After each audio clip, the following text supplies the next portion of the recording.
이 위축성 질염으로 질벽이 심하게 건조해지게 되면 어떻게 보일까요? 갱년기에 위축성 질염을 진단받게 되면 아무래도 에스트로겐이 떨어지는 게 원인이다 보니까 에스트로겐이 함유되어 있는 질정제 혹은 먹는 경구용 호르몬제를 처방받게 되는데요. 호르몬제를 복용하게 되면 당연히 일시적인 증상의 호전은 있습니다. 효과는 빠른 편이에요. 문제는 호르몬제의 복용이나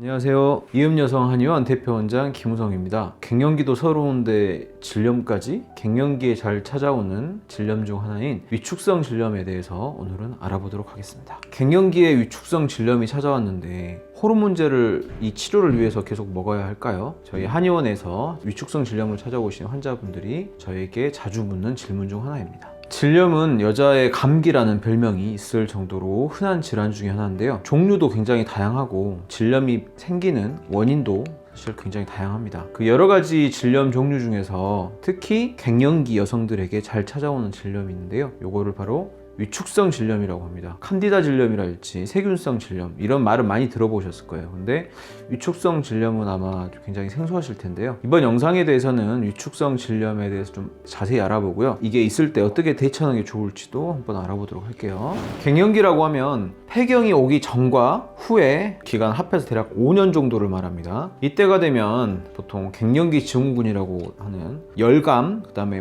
불면증, 우울증 여러 가지 평소에 없던 증상이 생길 수 있는데요. 여성 호르몬인 에스트로겐의 분비가 줄어들면서 나타나는 것이 주요 원인입니다. 이 생소한 위축성 질염이란 것도 이런 갱년기 증후군 중에 하나입니다. 에스트로겐은 질 내부의 점막을 부드럽고 촉촉하게 만들어주는 작용을 해주는데요. 질 내부는 원래 에스트로겐 때문에 부드럽고 촉촉한 상태를 유지를 해줘야 돼요. 폐경으로 인해서 에스트로겐 분비가 줄어들면 그만큼 질 내부가 굉장히 건조해지겠죠. 질 내부가 건조한 상태가 더 심해져서 염증까지 진행하게 되면 위축성 질염까지 진행을 하는 거죠.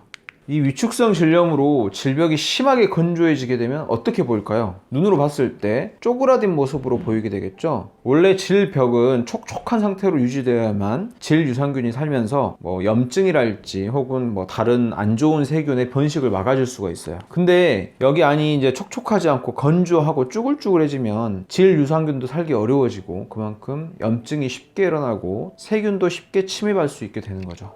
이런 염증 상태가 심해지면 질벽이 건조하고 쭈글쭈글해진 것을 넘어가지고 빨갛게 충혈이 되고요. 출혈도 생길 수가 있어요. 그렇다면 환자가 직접 본인이 느끼게 되는 위축성 질염의 증상이 어떤 게 있을까요? 가장 먼저 분비물이 나오는데 이게 분비물이 색이 굉장히 노랗거나 혹은 연두색 이렇게 정상적인 분비물이 아니라 염증이 심한 상태의 분비물이 나오게 됩니다. 당연히 염증이 있으니까 안쪽에서 건조하고 따갑고 아픈 증상이 생기게 되겠죠. 특히나 이제 부부관계 시에 통증이 굉장히 심해질 수가 있어요. 안이 건조하기 때문에 당연히 물리적 마찰에 의해서 굉장히 통증을 느끼게 되겠죠. 그렇기 때문에 자연스럽게 부부관계가 무섭고 싫고 멀리하게 되는데요. 그때쯤 되면 부부관계를 멀리해서 이제 약간 부부 금슬이 나빠지는 그런 원인이 되기도 합니다. 갱년기에 위축성 질염을 진단받게 되면 아무래도 에스트로겐이 떨어지는 게 원인이다 보니까 에스트로겐이 함유되어 있는 질정제 혹은 먹는 경구용 호르몬제를 처방받게 되는데요. 호르몬제를 복용하게 되면 당연히 일시적인 증상의 호전은 있습니다.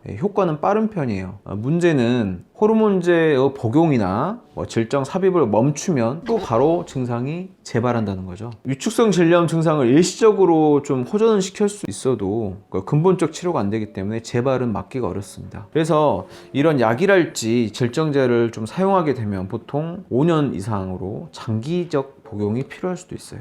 호르몬제를 오랫동안 복용하면 부작용이 생길 수 있다는 건 다들 아시죠? 유방암이랄지 혹은 자궁 내막암 등의 암 발생률이 늘어날 수가 있고요. 피가 탁해지면서 혈전이 생겨서 혈관을 막는 혈전 증상들이 생길 수도 있습니다. 그리고 또 중요한 점은 갱년기 이후에 난소에서 에스트로겐 분비가 줄어드는 대신에 부신을 비롯한 몸의 다른 부위에서 에스트로겐과 비슷한 역할을 할 수 있는 다른 호르몬을 분비해 줍니다. 그런데 몸 밖에서 인공적으로 만들어진 에스트로겐을 계속 넣다 보면 몸에서는 더 이상 대체 호르몬 분비 필요성을 느끼지 못하고 분비가 멈춰버릴 수도 있습니다. 보통 1에서 2년 정도면 끝날 증상도 외부에서 인공 에스트로겐을 계속 공급하다 보면 5년 이상 증상이 지속되기도 합니다.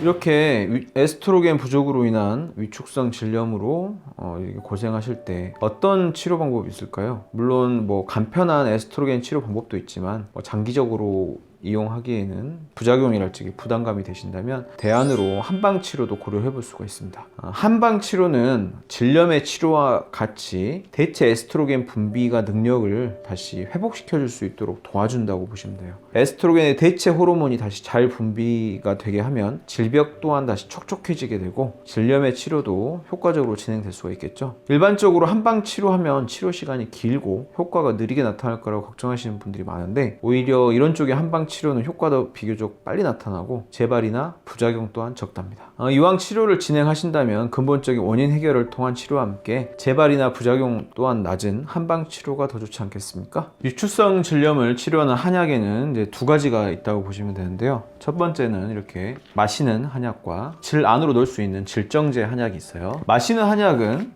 난소에서 더 이상 분비되지 못하는 에스트로겐 대신에 부신 등 다른 신체 기관에서 대체 에스트로겐을 분비할 수 있도록 도와주는 역할을 해요. 조금 쉽게 비유를 해볼게요. 양방에서 주는 인공 에스트로겐이 물고기를 잡아서 주는 거라면 한약은 몸에서 스스로 대체 에스트로겐이 분비될 수 있도록 도와주는 것, 즉 물고기를 잡는 방법을 가르쳐 주는 것과 비슷하죠. 그래서 체질과 증상에 맞는 한약을 복용하면서 치료하면 치료가 끝나고 한약 복용을 더 이상 하지 않아도 질염이 재발되지 않는 장점이 있습니다. 두 번째는 질 안으로 넣는 한방 질정제가 있는데요. 또 한약의 유효 성분을 끓인 다음에 물로 추출하고 급속 건조한 다음에 수분을 날려버리고 유효 성분만 양약처럼 굳혀서 질정제로 만든 약인데요. 질 내부에 직접 작용해서 질벽을 촉촉히 만들어주고 질 내부를 약산성으로 바꿔줘서 다시 질 유산균이 건강히 자리 잡을 수 있도록 돕는 역할을 해줍니다.